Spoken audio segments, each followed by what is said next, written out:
বেলগাছিয়ার ভাগাড়ে নতুন করে ধসের জেরে জলের পাইপলাইনে ফাটল। জল সরবরাহ বন্ধ রয়েছে উত্তর হাওড়ার বিস্তীর্ণ এলাকা। পাইপলাইন মেরামতির কাজ শুরু হলেও সম্পূর্ণ হয়নি তা। হাওড়ায় জল সরবরাহ ঠিক কখন স্বাভাবিক হবে নিশ্চিতভাবে জানাতে পারেনি হাওড়া পুরসভা এবং কেএমডিএ। বেলগাছিয়া ভাগাড়ে ধস, নতুন একটি পাইপলাইনের কাজ শুরু হচ্ছে, আর এর জন্য বেনারস রোডে যান চলাচল নিয়ন্ত্রণ করা হচ্ছে জানিয়েছেন ডিসি ট্রাফিক সুজাতা বিনাপানি। আর যারা এর ফলে চরম সমস্যায় পড়েছেন তাদের বক্তব্য শোনাবো।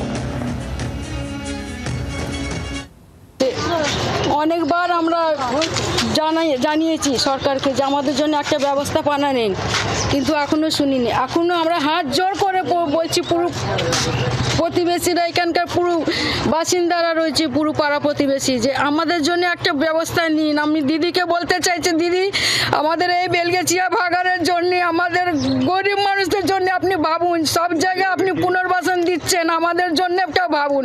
আমরা কোথায় যাব এখন? এই অবস্থায় আমরা কোথায় যাব? ফুটপাত ছাড়া আমাদের কোনো উপায় নেই এখন। পুলিশের তরফ থেকে ঠিক কি বলা হয়েছে শোনাবো। এটা কাজ যেটা যতদূর আমাদের জানা হয়েছে যে 5-6 দিন হয়তো লাগবে, 4-5 দিন সেই স্যাটারডে সানডে নিয়ে আমরা ভাবছি।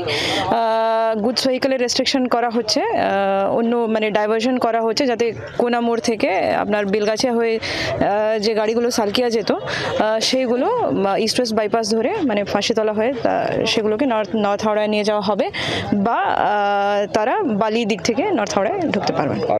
পরিস্থিতি কতক্ষণের মধ্যে তাহলে স্বাভাবিক হবে? পুরসভার বক্তব্য কি শোনাবো।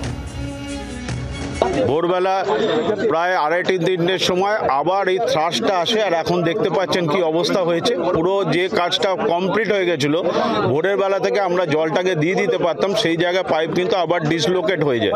বর্তমানে এইখানে আমাদের জল দেওয়াটা এই জায়গাটা এই পাইপলাইন থেকে ইমিডিয়েট, কারণ আবার কি হবে না হবে আমরা বুঝতে পারছি না। সেই ট্রাফিক পারমিশনটা এখন আমরা পেয়ে গেছি, আমরা কাজ শুরু করে দিয়েছি। বেলগাছিয়া ভাগাড়ে ধস নেমে বিপত্তি। আমি যেখানে দাঁড়িয়ে রয়েছি এখানেই রয়েছে বেশ কিছু বাড়ি, দোকানঘর।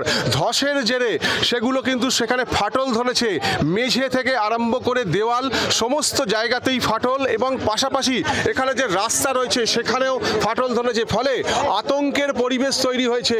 এখানকার বাসিন্দারা তারা বুঝে উঠতে পারছেন না এই পরিস্থিতিতে তারা কি করবেন।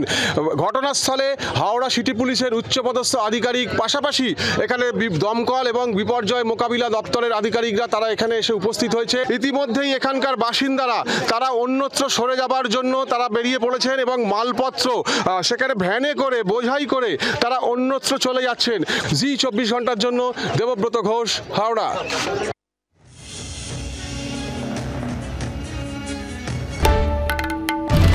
বাংলার আওয়াজ, বাঙালির আবেগ, জি 24 ঘন্টা।